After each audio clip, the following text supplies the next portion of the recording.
Okay, let's see if I can get this to close up. Alright, can you see this?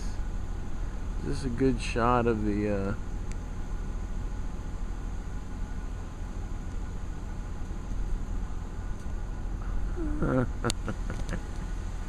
of the sunset? This is what I come up and look at. And actually, as the sun goes down further, yeah. See, there's a really cool cloud right here. Hopefully you guys can see this when I put it up, because I can't, for some reason, get this to close up. Do a close up or a back up at any rate. For some reason. But it's recording. So, this is actually going to be part 2 of me playing the guitar last night and then going off and just freaking out and calling the anesthesiologist that killed me a murderer, which he is. But having a day to think about it and talking to some friends, and today's Sunday, so you know, it's a day to reflect. And for people that are religious or that go to a church, which I happen to go to a church. I'm not going to say which church because I don't want to hear a bunch of BS about it, but anybody that knows anything about my church, all they got to do is look at the videos of me playing guitar, and in the background there's a big picture of Jesus, and to the side of it there's 2 other pictures. And if you put all of them together, you can figure out which religion I am. And it goes all the way back. My great-great-great-great-great-great-grandfather, William Casper, and William Bean, yes, Bean, and Ebenezer Hanks all joined the church. Bean and Casper joined before Ebenezer. Ebenezer joined in 1838, 9. Well, if I give too much information, you're going to figure it out, and I don't want to hear it. So, but anyways, going to church and reading the Bible and some other scriptures, and I've calmed way down, so I don't want to kill anybody today, especially the murderer, Barton Tarakian. Oh, did I just call him murderer? I mean the anesthesiologist, murderer, Barton Tarakian. And the murdering hospital, Mission Hills, Holy Cross Mission Hills. Isn't it funny that it was a Holy Cross Mission Hills that killed me? But here's what's funny. And not funny. When I was there, after I came out of my coma, it was about almost 2 months, and for a couple of weeks they didn't know if I was going to live. I'm sure some of you have heard this all before. But when I came out of it, every morning, since it was a Catholic hospital, so there you go, you know I'm not Catholic, but I like Catholics. And most of my friends are Catholics. If they're not Catholic, they're born again. So you know I'm not born again. And if they're not born again, they're evangelical or Baptist. And I'm certainly not Baptist. But my mother's uncle goes way back. The Baptists go way back on my mom's side of the family.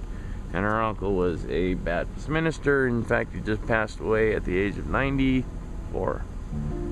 But anyways, after thinking about this, I've decided to kind of like calm down and give everything a chance, and things are starting to look up, but I don't want to say too much, because every time I do, it seems to challenge me again in some way, and I'm sure everybody in the world has their challenges. And this is the first time I've actually come up here and not taken pictures, and I've actually talked and shot a video. But anyways, I'm going to put this as part 2 of that video of me playing guitar, violently playing guitar, trying to get aggression out, and then setting it down and then ripping into people, and then my card filled up, so I had to go down and I bought an 8 gig card so it won't fill up so fast, because the last one was a 2 or a 4. So anyways, this is what I'm saying. Plus, I listened to some of the new Van Halen album today, and I am so flippin' happy, and I have got so much respect for Wolfgang. He's the one that put this together. He talked his dad into putting the band back together and doing old Van Halen, not going on and trying to, you know, bring Van Halen into the future, but kind of do it, but stick to the old Van Halen. I mean, they're putting songs on the new album that were written in the mid-70s. And they're good songs, and there's one that starts off with the bass, you know, do-do-do-do-do-do-do, and, you know, Thumbs, McGee, Michael Anthony, you know, he sounded like crap. And if you didn't know, there's a little secret. All of the good bass playing on all the Van Halen albums was Eddie. The bad bass playing, or the stupid, annoying crap, Michael Anthony, just so you know. And his high, wee, I hated that. Bugged me to couldn't stand it. So now I'm on the Michael Anthony thing, so I'm going to try not to do that because it's Sunday and blah, blah, blah. And WWJD and all that. So, look at this. Isn't this pretty sunset? That's pretty sunset. That's looking over towards the Hollywood Hills. I mean, they're all the Hollywood Hills, but this is the Hollywood Hills, where all your rich movie stars are that could care less about anything except themselves. Then we go over, and then they, you know, give a little money to some people and go to Africa and see some flies, you know, fly in and out of little girls' and boys' mouths, and then they cry and they give them $1 million and then walk home and sit in the sauna and feel bad. So, and then this over here is more like Woodland Hills, and that's like Agora way out there, and you can see the whole entire valley from like way over here is like Silmar, but it's Valencia, you know, where you go over the hill and then you go all the way around. It's the entire valley, and then if you go up and over, you can see all the way over to Boyle Heights, you know, Boyle Heights, West Side, or whatever that crap is. You know, here's a short story. When I got my girlfriend pregnant when she was 16 and I was 18, that's what I did when I graduated high school. I don't recommend it for anybody. The only thing that happened that was good out of that was, well, one is that I loved my girlfriend at the time. I did love her. I treated her like an idiot because I was 18 and spoiled. I really did love her. And I got a beautiful son out of it, who I still think is my baby, even though he's 27. Anyways, Boyle Heights. Oh yeah, that's right. So her mother, since her mother was so mad at her for getting pregnant, she sent her to a home for unwed mothers. Just a minute. And that home for unwed mothers just happened to be in Boyle Heights. So I was calling her every night to see how she was. You know, I'd call, because you weren't supposed to call, but I got the number, and then I'd call, and then she'd have a friend answer, and the friend would go get her. And she goes, and I said, listen, I haven't seen you in 2 weeks. I want to see you. I'm going to drive down there at like 2 in the morning. I didn't know it was like gangland central, where people get shot 24 hours a day. But I said, I'm going to come down there about 2 in the morning and visit you. So she told all her friends, who were all not white. I said, I think all of her friends there were black, except for one Mexican girl.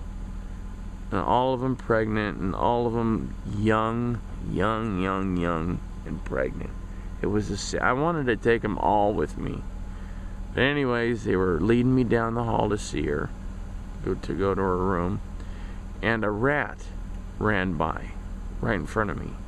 I said, what the heck? And she goes, oh yeah, there's rats all over. I said, that's it.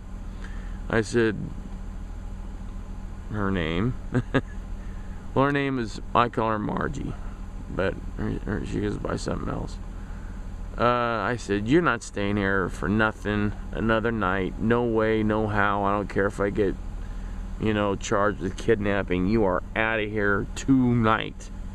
And so we packed her bags, and all the girls helped us sneak her out. And I got her in the car and brought her home. And I woke up the next morning, and my parents saw me and my girlfriend sleeping in bed together. And they're like, how did she get here? And I said, I went to go visit her last night, and a rat ran in front of me. There was poop all over the rat poop, not human, all over, and there's no way she's staying there. And they're like, oh, that's horrible. So they helped. And the mom found out. She says, I'm gonna call the police on you and get you arrested for blah blah blah. And then she said, no, forget it, she's your problem, you take care of her. Of course, she came back when the baby was born, and now everything is A-okay. Because that was a long time ago. That was almost 30 years ago. I've made up with the mom, Judith. She's very nice, and I like her whole family. Love her whole family. All very nice. And even her new husband, who she has a son with. Very nice guy, Donnie. Oh, I'm giving too much out. Anyways, look at that. That's pretty. Anyways, see, there's things that happen and you think it's horrible. I remember when we first found out that she was pregnant, I thought it was the end of the world, that we should just get a gun and blow our brains out. We've blown our lives. That's the end of it. But no, what happened? We got a beautiful kid out of it. Things happened. It was tough. She left me after a couple of years because I was acting like it, I thought I was the next Nikki Sixx, and I wasn't.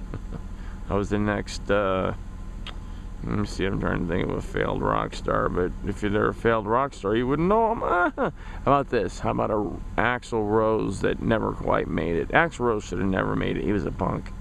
In fact, I heard something on him today while I was listening to Van Halen on YouTube, cussing out Paul Stanley. And this is back in '88 when people even cared what Axl Rose thought. Axl Rose is about 5 foot nothing. He came up to me one time at the Troubadour and threatened me, and I'm 6'4", plus I got my high heels on, so I'm reaching 7 foot, but I only weighed 160 at most. That's including the chains and everything I had on.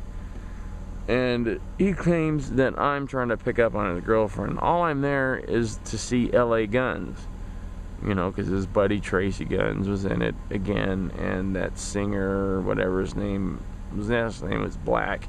He was a great singer, the best singer LA Guns ever had, better than Phil, what's his name from Girl, even though Girl's a great band. Anyway, so he follows me up to the bar, because I went to the bar to get a Coca-Cola, Long Island Coca-Cola, and the girl follows me there, and she's like, hey, what's your name? I tell her, and she goes, who are you here with? I go, this is my friend over there, Ben, his name was, and she's talking to me. So here comes Axl, waddling up like a little midget. He goes, hey man, what are you doing? Trying to pick up on my girlfriend? Didn't call her that. And I said, no. I came up here to get a drink, and she followed me up here and started talking to me, and I was talking to her. He goes, yeah, well, I don't dig it, man, so just shut up and quit talking to her. So I'm like, all right.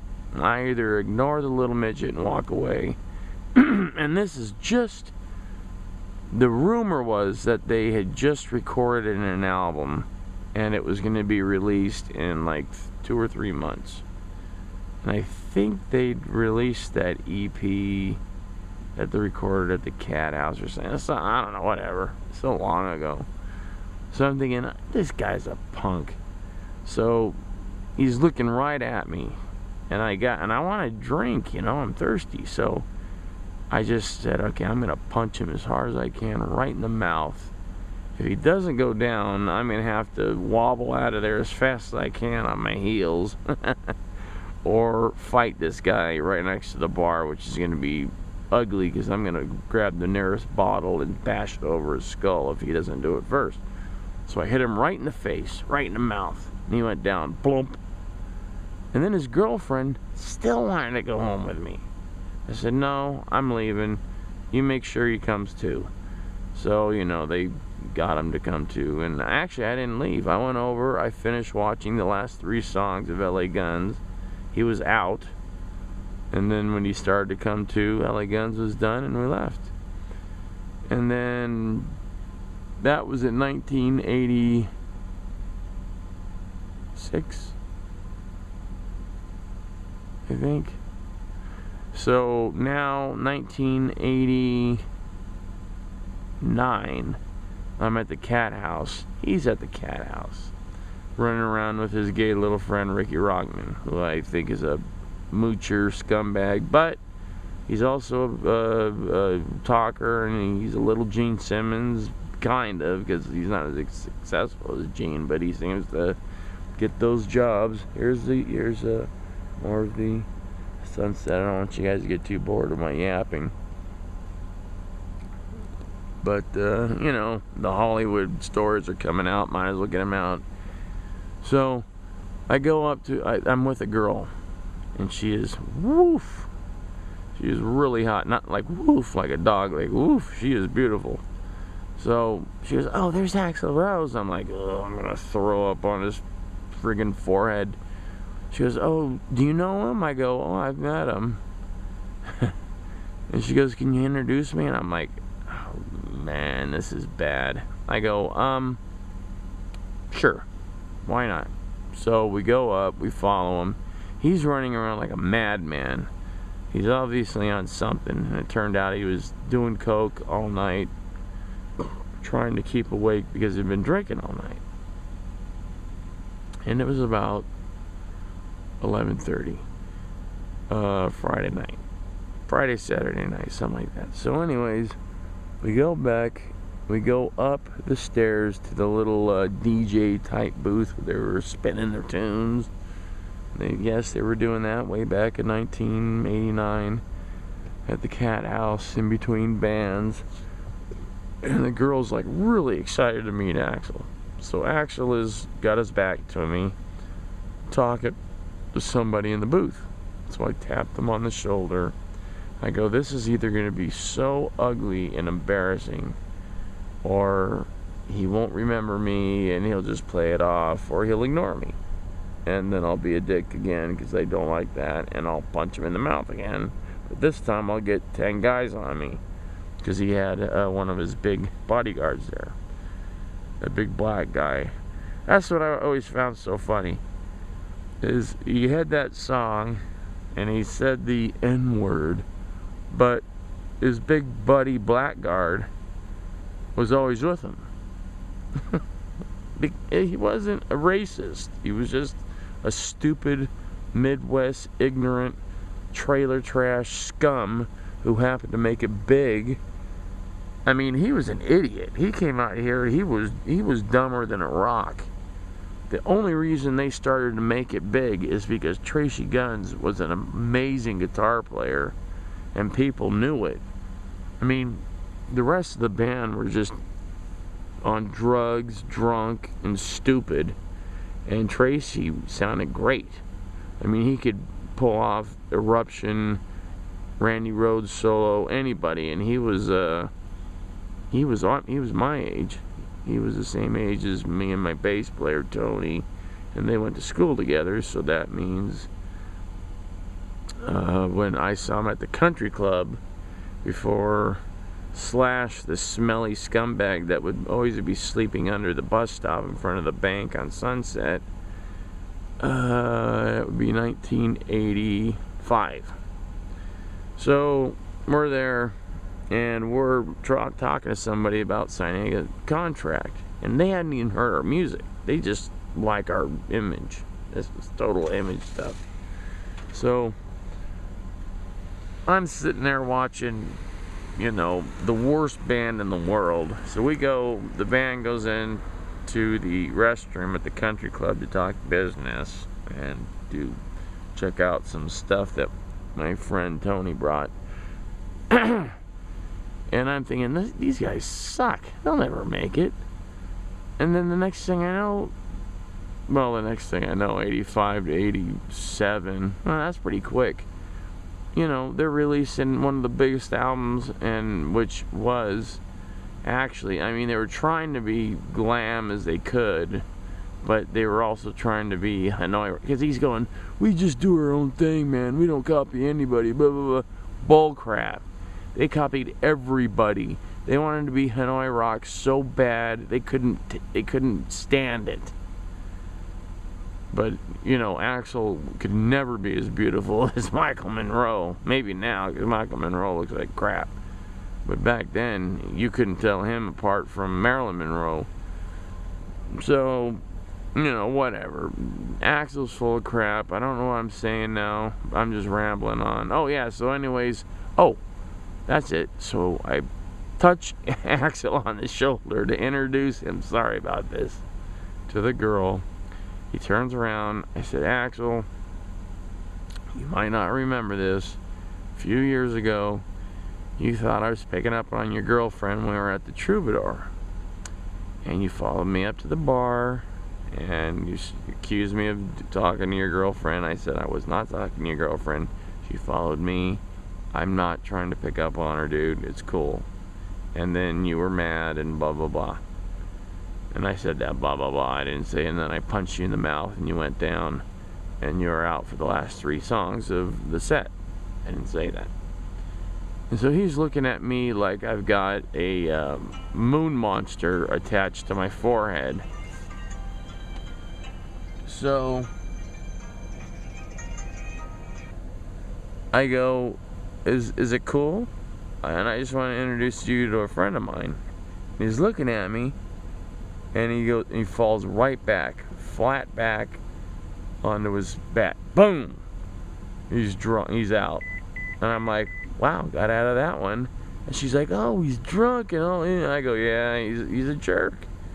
And she's like, well, he's not who I thought he was. I go, that's for sure. But I'm who you think I am, baby. She could only see me now.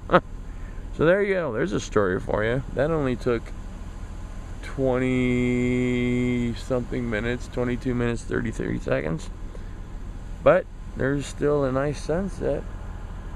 I got a phone call. I'm going to get that. And then maybe if I can think of something else, I'll start talking again. But there's a story for you. I got a million of them. Millions of Motley Crue stories when I used to go backstage every time, after every show, up until the Shout at the Devil tour, and then that all stopped because Doc McGee was a dick and he wouldn't let anybody besides hot chicks and businessmen who were either gay or had a lot of money or coke or dealing coke for him, because Doc McGee was a coke dealer before he was a manager, just in case you didn't know that.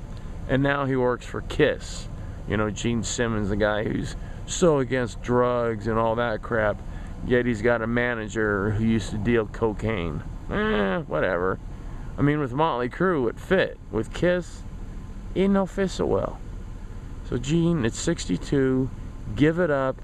You're old, fat, and you need to just let your son take over or find a replacement, and that replacement is working for you. He used to be in a band called Alive. His name is, he's Greek, the Greek guy, Spartacus, or whatever his name is. Perfect. And the best Ace imitator I ever saw is already in the band. So you got Ace, you got fake Frehley. All you need to do is get that guy that looks like you. He's in that. If you've ever seen that ad for GHS Boomer strings, and then Gene without makeup, the real Gene, and then a Gene with makeup, that's him. That's actually whatever his name, Political Spark Tudakis, the Greek guy. He looks exactly like Simmons. He sounds like him. He's got it down, and his life is wasting away working for Gene, because Gene was swept up everybody that was working in these bands or working for these really good Kiss tribute bands, and now they work for Kiss. And maybe that's his plan. Maybe Spadaludicus, or I gotta find out his name, will take over for Gene for a while, and then Nick will take over. Nick Simmons, who knows? Because Nick Simmons can't do it now. When he tries to do a Gene voice, it sounds like what's his name? That black guy that sings about what a wonderful world it is. Yeah, that's not cool. So there you go. I'm gonna make a phone call, and I will call you back. Call you back. I'll talk to you later. Here's another scan of the beautiful sunset from up here up top Burbank and looking down into the San Fernando Valley. Alright, talk to you later. Bye.